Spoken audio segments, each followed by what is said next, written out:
So hi and welcome back to Roy's Desk.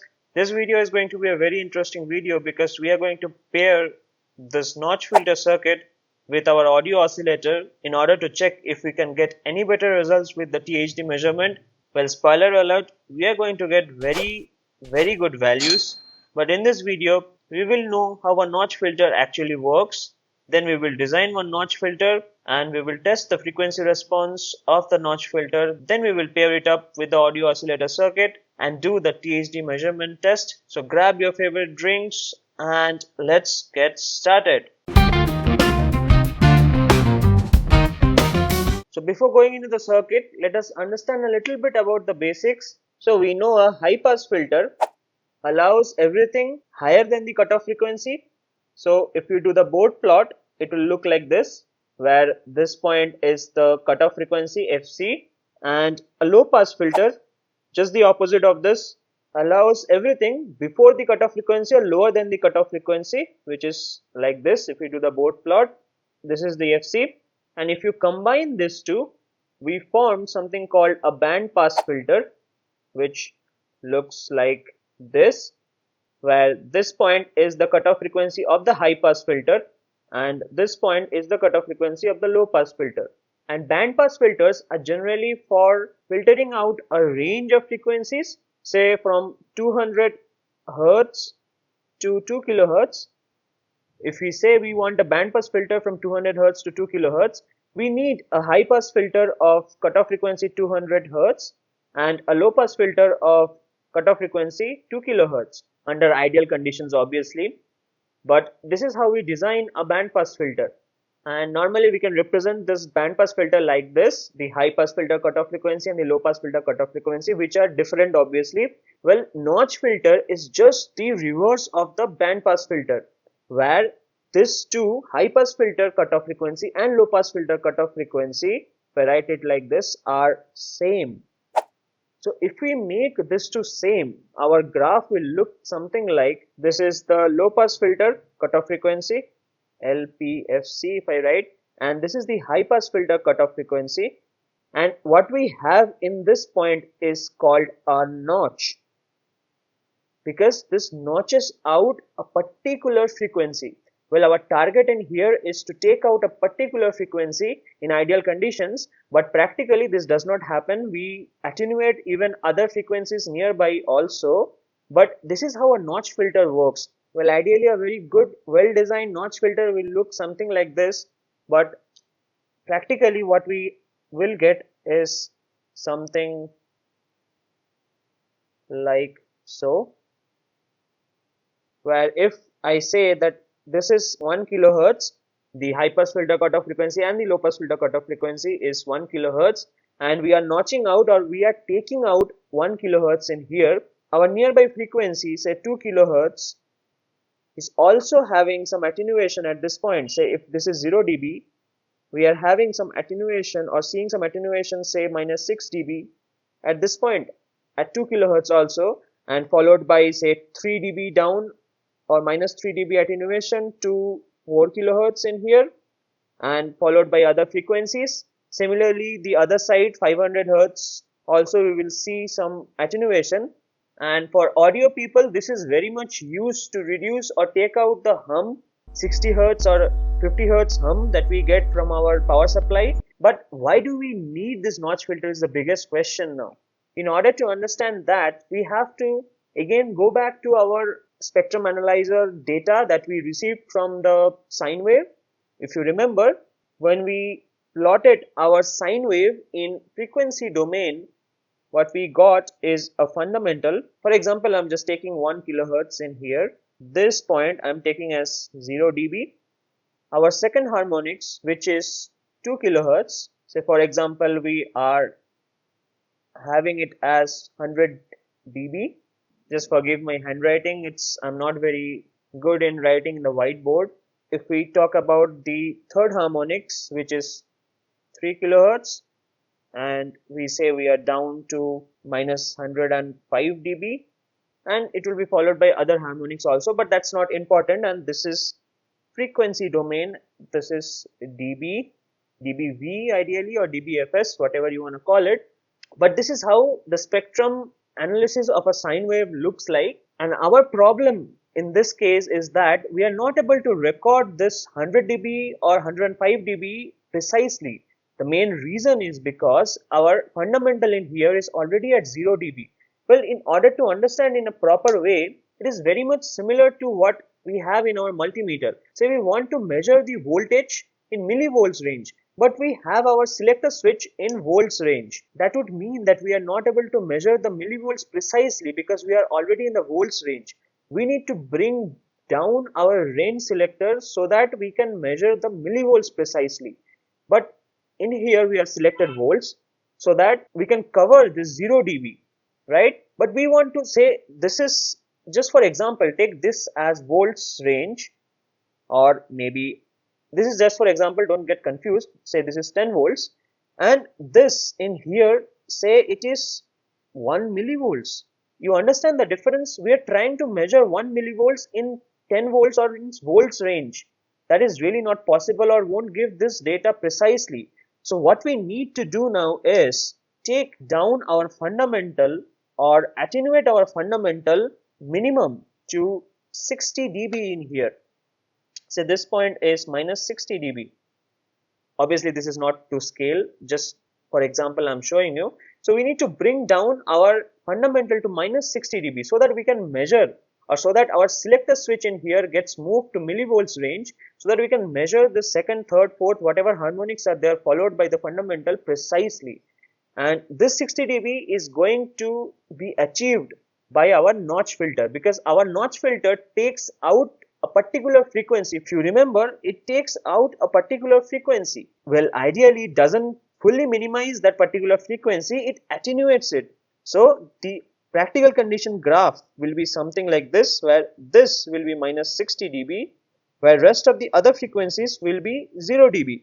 So this is our intention. So enough basics. I know maybe you are bored, I don't know. Let us move into the circuit. Well, for the notch filter, I'll be using a twin T notch filter. Twin T notch. And as the name suggests, we have the circuit as two capacitors and one resistor, and two resistors and one capacitor. This one T and that's another T, so twin T notch filter.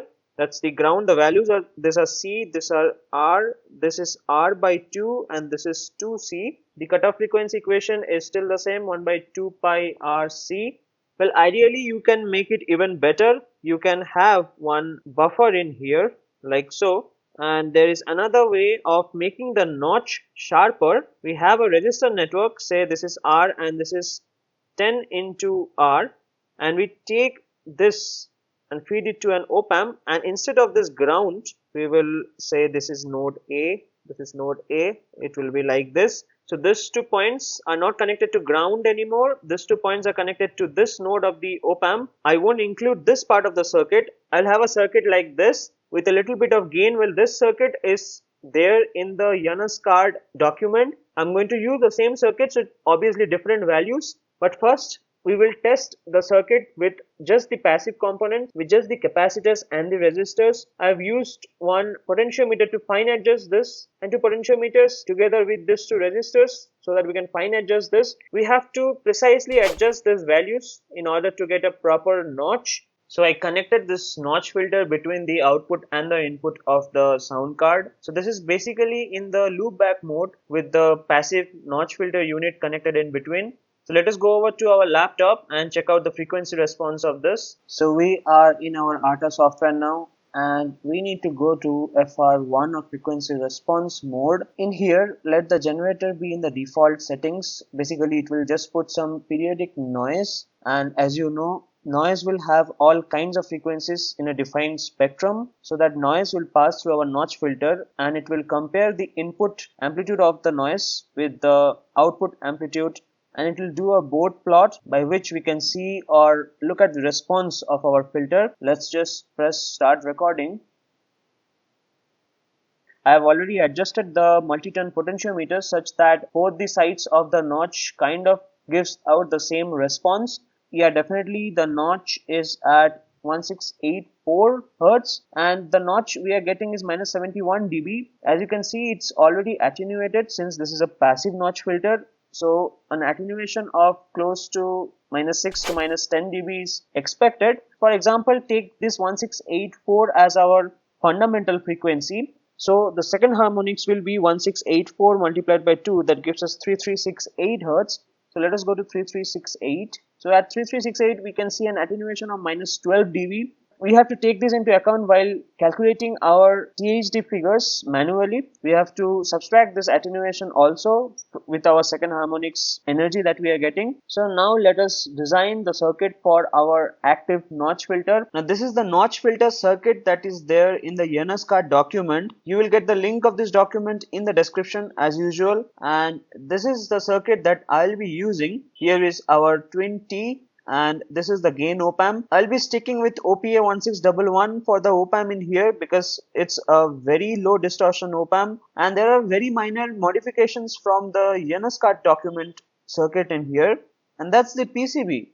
So 2-layer PCB, and if I show you the 3D view of this, yeah, this is how it should look.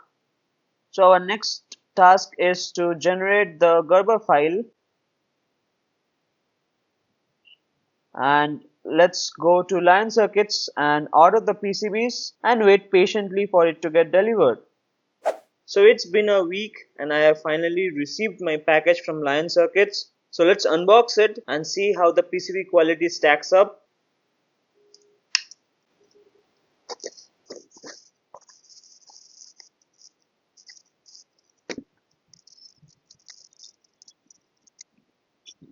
So I see this time they have used a different quality of PCB masking. It's kind of a matte finish. The board quality is definitely top notch. Again, pretty happy with Lion Circuits.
So this is how the circuit looks like once we fit everything inside the PCB. And yet again, Robu has delivered faulty OPA1611 ICs. I ordered 2 of those and both of them are faulty. So when I was testing these boards, I was giving an input of sine wave and there was no output from this output jack in here. Then I started debugging the circuit boards, and the pin 6 of the op-amp, there was no output at all, so that's why no output from the output jack. So I thought that maybe this op-amp was bad. Then I switched it to the next op-amp. I ordered 2 as I said, same thing, no output from the output jack. So then I was pretty much sure that the op-amps, both the op-amps are faulty. Now to confirm it, I switched it to TLO81 IC. I was having one laying around, so I just switched it to TLO81. This is TLO81 by the way in here. It worked like a charm. So I have this 4 faulty OPA1611 ICs now. They look like dead bugs to me. I did raise the query though this time. I gave one short video testing the op-amp that it's faulty. So what I did is I was having this test oscillator board laying around that was having one working OPA1611 IC. So I took it out and used it in another circuit board. This is the same thing, just here it's TLO81, here it's OPA1611, and guess what? It started working. So let's test this. Let me show you the setup. So at first I want to show you the frequency response of this. For that I'm powering this with 9 volts with my dual power supply. Definitely I cannot connect it directly to my sound card because you have to remember that this is having a gain of 2. As you know, it just outputs one noise in here, and that will have all kinds of frequencies, and that noise will have a particular energy or amplitude. Apart from the notch area, other frequencies will all be amplified with this circuit in here. That's why it will just burn your ADC in here if you directly feed it. So I'm just using my attenuator box in here. So let's go to our laptop and check the frequency response. So that's the frequency response of the notch filter, and as you can see, it's a pretty neat notch filter. So what we are getting in here is already minus 6 dB attenuated. Yeah, definitely without that attenuator box, it would have just damaged our ADC of the sound card, because with minus 6 dB attenuation, we are at a little bit below 0 dB. At 1675 Hz, we are getting an attenuation of minus 47 dB. So at second harmonics, which is 2351, we are getting an attenuation of minus 10.8 dB, which is not exactly correct because we are already under the attenuation of minus 6 dB in there. It's better not to calculate the effect that the notch filter is having at the second and the third harmonics from this frequency response graph. It's better to do that with just simply generating one signal, sine wave signal, through our ARTA software, and then measuring the output of the notch filter at that second harmonics frequency and the third harmonics frequency. So let me show you that setup. So the setup is pretty simple. I am just outputting the sine wave with different frequencies generated by the ARTA and feeding that from the output of the sound card to our notch filter, probing that with the blue color coded probe. The yellow color coded probe is at the output of the notch filter. So at first let me generate the 1675 Hz, or our fundamental frequency of the sine wave. So we are getting the 1.675 kilohertz, and the peak to peak is 3.2 volts, but there is no output from the notch filter. At least it's not able to measure anything. I mean, my oscilloscope is not capable of measuring anything. That is supposed to happen, obviously, because it's very much or very highly attenuated. Let me put the second harmonics frequency, that is multiplied by 2, 1675 into 2, that is 3350 Hertz. So at first, let me just note the values. So in the input we have 3 volts peak to peak, and in the output we have 3.6 volts peak to peak. We will calculate everything later, I'll show you that, but let me now give the third harmonics as the input. So third harmonics are 5025 Hertz or 5.025 kilohertz. The input is still the same, but the output has changed to 4.96 volts peak to peak. Now let me show you the change in dB. So these are all the values that we received, and the formula is pretty simple for dB. So that is 20 log base 10 V out by V in. So for our first case, it's 1.58 dB. Now that's gain, by the way. When we have our harmonics in here, whatever energy that we receive, say 100 dB, it will be gained 1.58 because we are actually increasing the harmonics in here. So now what we will do is, it's 101.58 dB. So this is second harmonics, this is third harmonics. For third harmonics, the value will be is 4.36 dB. Again, it's gain. So whatever value we get for the third harmonics, say 110 dB, we need to add this 114.36 dB. We need to calculate it based on this. So we need to remember these values, and now is the time to check if we get any better results for our audio oscillator with this notch filter or not. Let me connect everything quickly, then we will go to our laptop. Well, before starting, I just want to show you one more thing. I have tuned my audio oscillator's output amplitude to 1.3 volt RMS. The reason is that if you have seen my previous video, you will know that the ARTA software is tuned in a way that 0 dB is 1.32 volts RMS, and I don't want to add any added calculations with different values in here, so I am making this as 0 dB. So everything is powered on now. Let us go to our laptop and check out the results. So moment of truth now. Let me switch it on. Average is already on, and bingo, that's what I was saying. See, no visible harmonics, second or third or anything in here. Our fundamental is this one, 1675, which is attenuated to minus 33.62 dB, And let me go to the second harmonics. No visible harmonics, but still we will take this value as minus 120 dB. Similarly, we will go to our third harmonics, which is at 5025, which is at minus 123 dB. Now I think with the values we are already aware of what the result will be. Still we will calculate it definitely in a minute. But yes, finally it works. With our notch filter we can see that our audio oscillator is actually capable of very low distortion. Before we get into the THD calculation, let's understand one important point. You will notice that the noise level has already dropped below minus 100 dB. But wait, according to the specs, the Behringer UCA222 has a dynamic range of only around 90 to 98 dB. So does adding a notch filter somehow gives superpowers to the ADC? Well, not really. Let's understand this with an example. Say you are trying to hear a whisper, but a drum is pounding nearby your ears. So because of the drum, you are not able to hear that whisper. Now you stop that drum. Here, by using a notch filter, you can finally hear the whisper, but only because the room got quieter relatively. So relatively is important in here, not because your ears became more sensitive, but because our fundamental got reduced in here. We are able to see or measure signal values below that dynamic range.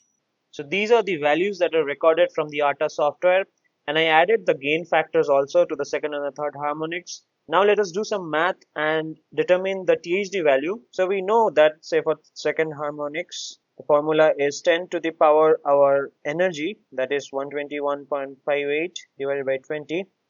That gives us around 10 to the power minus 6.078, and that is equivalent to 8.35 into 10 to the power minus 7. Let's just say this is A1, and for third harmonics, 10 to the power minus 127.36 divided by 20, this gives us 10 to the power minus 6.368, which is again equivalent to 4.28 into 10 to the power minus 7. Let's just say this is A2. Now THD, overall THD formula is very simple, root of A1 square plus A2 square. Now normally we will take all the other harmonics that are visible in our spectrum, but since we cannot see those, so we are just taking second and third, so A1 and A2, so there will be till AN. But anyways, so now this gives us 6.97 into 10 to the power minus 13 plus 1.83 into 10 to the power minus 13, and that is equivalent to 8.80 into 10 to the power minus 13, which is basically 9.38 into 10 to the power minus 7. So our THD is 0.0000938%, or we can write it like 9.38 into 10 to the power minus 5, or we can say, considering all the tolerances and the error factor, we can say it is close to 1 ppm, which is also equivalent to 120 dB, and this ideally means that this is equivalent to 121.23 dB. So what we did find is THD is exactly equals to 0.938 ppm, or is equivalent to 121.23 dB. We also represent the THD sometimes in dB, and if you take the error tolerances and stuff into consideration, then it is 1 ppm, or equivalent to 120 dB. And also this proves that we are on the right track, because in the NSCAR document also we will see that for this circuit, for the circuit that is being used in this audio oscillator circuit, is having a THD value of 120 dB. It is written in the document, you can check it out. Is definitely errors are there in the notch filter calculations and all other stuff. We are not using any high-end equipment to calculate the gain factors and stuff. So that's why I'm saying that we are on the right track. We got the exact values. Now I can say that I have a proper THD measuring setup. So I believe it's time to end the video now. It's already a very long video. Thank you for watching the video with all the patience. Don't forget to like, share and subscribe to my channel. Also press the bell icon. You will get notified whenever I upload a new video. I will see you soon. Till then, bye bye.